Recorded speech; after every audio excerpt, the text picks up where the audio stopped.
right away dig into the reason why we're talking about this in this course is that we would like to be able to do statistics, to be intelligent about looking at such proportions. So here, first method, I jump right into it. Here it comes. Look at this. Actually, I'm having a slide coming up explaining this formula a little bit, but if you look at it, it's not too difficult. Actually, it says p hat plus minus z1 minus alpha half times something. That could also be expressed like this. Here's a different version. It's the same formula, just expressed that I take the p hat, I say plus minus something. This something is the margin of error, you'll learn. You've heard that before. This something is a standard normal quantile times the standard error for a proportion. That is the statistical uncertainty about such a proportion. So if I claim a proportion, I should remember it comes with uncertainty. That's the intelligence part of it, right? And, well, how do this come up? Funny enough, we use the normal distribution to give a confidence interval for something that is related to a binomial distribution. That is a standard technique, and it comes from a theoretical result that we also discussed previously, that binomial probabilities can, if n is large enough, be nicely approximated by normal probabilities, and that makes it possible for us to make nicely closed form analytical expressions for what we'd like to compute, for instance, a confidence interval. Doesn't mean that it's not scientifically possible to base such a confidence interval on the binomial distributions. It is just more difficult to write it up in a way. So we use these and these are the standard methods classically used.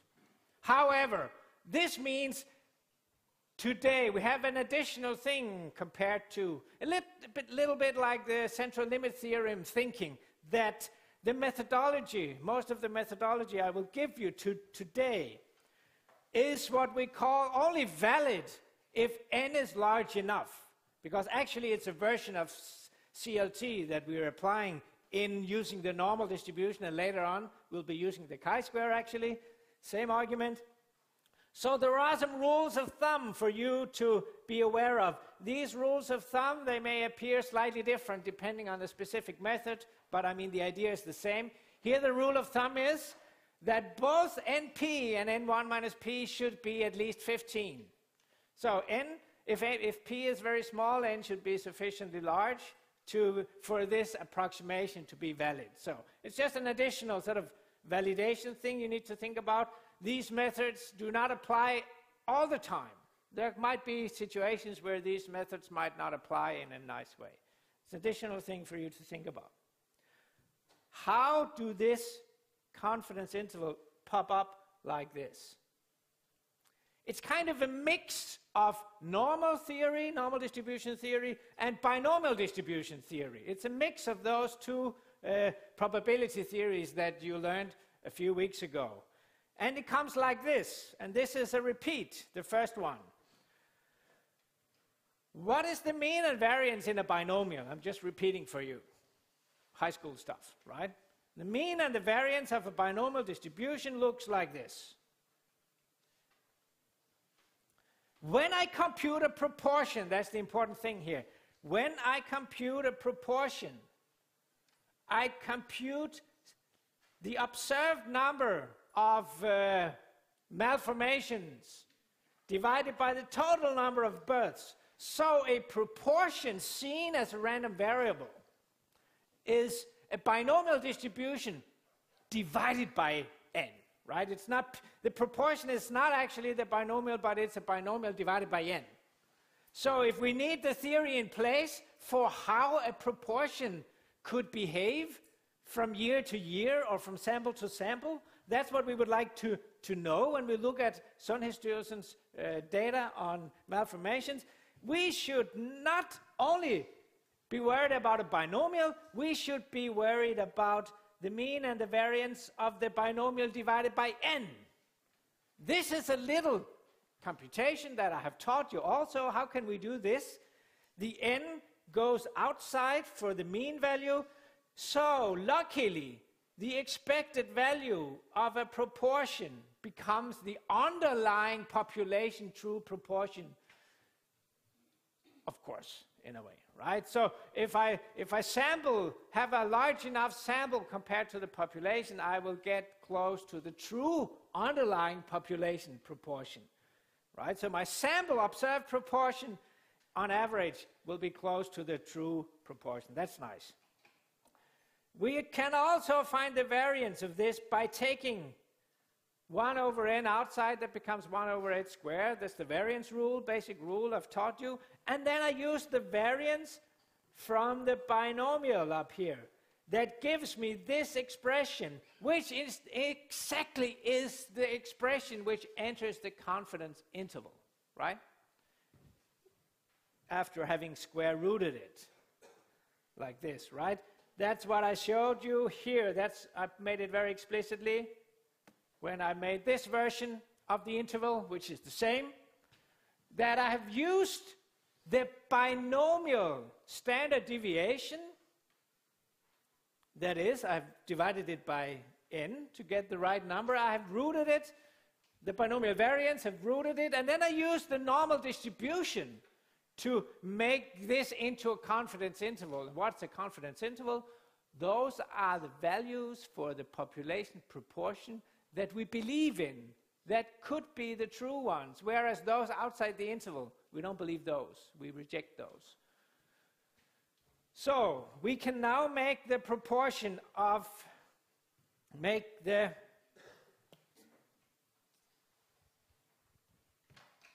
example. I have an example. It could be, I'm just throwing out here to have something that relates to you.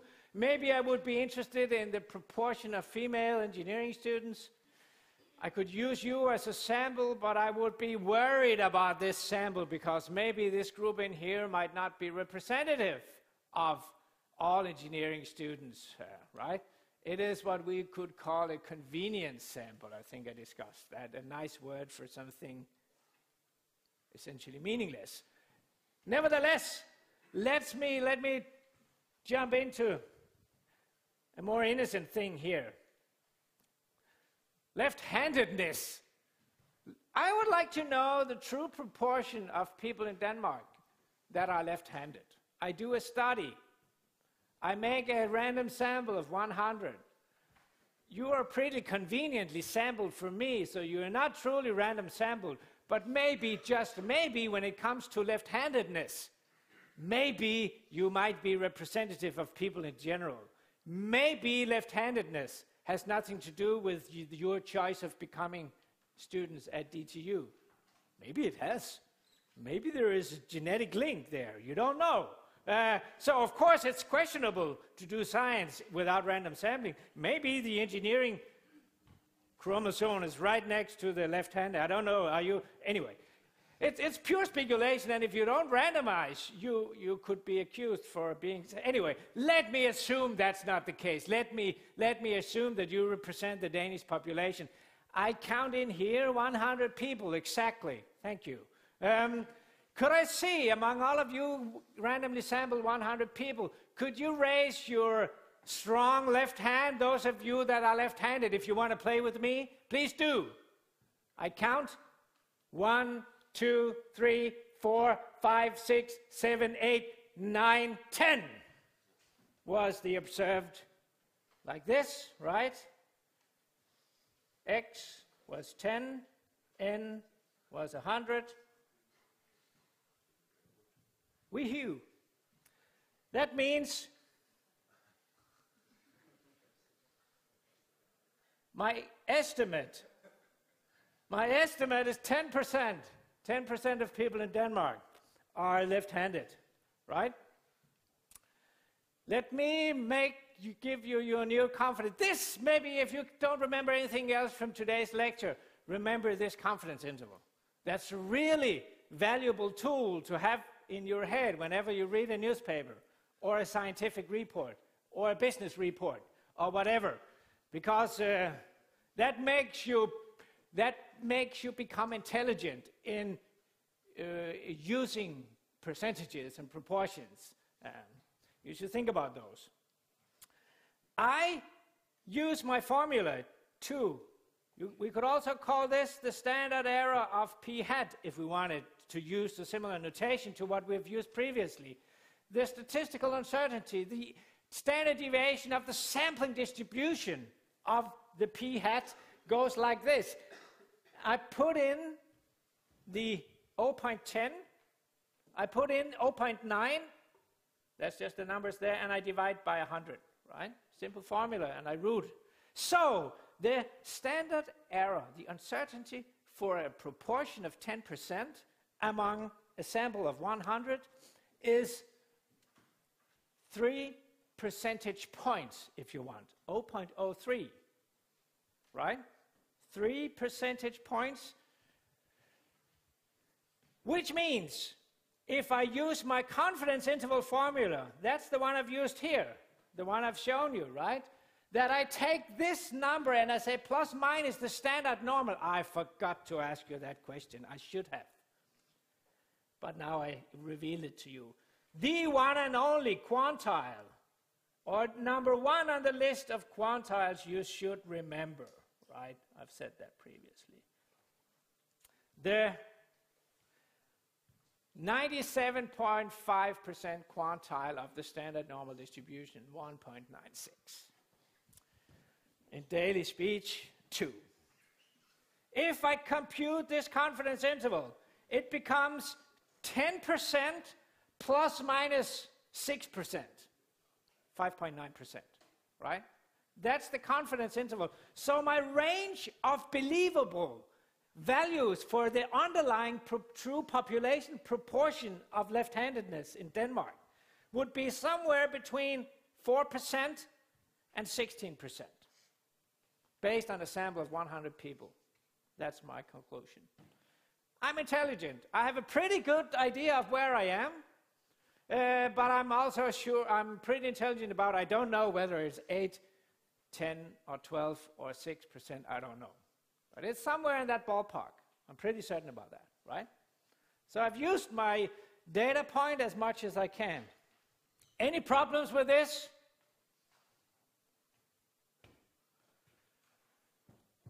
What did I teach you 5 minutes ago? I jump back. As a rule of thumb, there is a condition for this rule here, for this procedure. Is this condition fulfilled in my case? Well, what do I really mean? You have to maybe the first time, what do I mean by this NP and NP minus 1? Because I don't know P. P is the one I'm trying to estimate, but then we use our estimated P. That's the only thing we can do. NP, that was 10, right? And N1 minus P, that was 90 in my case, right? It came out 1090. My experiment.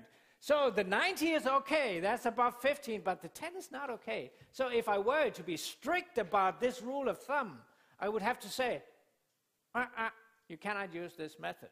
It's not valid, right? It's a rule of thumb, it's a continuous thing, and so for your exam, I realize, and for the simple life, you want simple rules, fine, but I also have to convey to you that all simple rules are just categorized versions of some more intelligent continuous phenomenon underneath it. That's how it works. So of course the smaller n becomes, the worse it gets. So maybe 10 is not too bad. Maybe, we don't know. But luckily, I'm going to share a version of this that can save the day for us. This is kind of a corrected version. I'm not going to prove to you why that works. It's not just something... it may look a bit odd, but there is actually a pretty serious mathematical proof to make the point that this is a good correction. It might seem like magic. We call it a +2 approach. And it's not something you can just go ahead and use in all contexts. Well, I have a problem with my thing here, just add 2. Right. It works pretty nice for many things, actually, adding 2. If you have sometimes zeros in computations, that's a bugger. If you have a computer, it hates when you try to divide by zeros, so you can just add 2, right? That would be nice, and you don't divide by 0. Hey, but be careful about that. Here it works. It actually works. It's a practical solution that you can prove works. You just add 2 to your number of successes, and you add 2 to your number of failures. That is, you add 4 to the n. If you do that and then apply the same formula for computing the confidence interval, you get a different confidence interval. I'm using the same formula. I'm plugging in the p tilde also. P tilde plus minus, the same thing. We're using p tilde instead of p hat. And this interval, you can compare it with this. This, I believe, more, right? This is, what was that?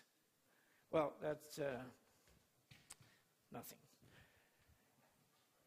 I believe now this to be a better confidence interval. This is a more valid confidence interval. That will, on the long run, have the right coverage probability, or at least more right than the first one. So it was just an extra little thing for you to know about.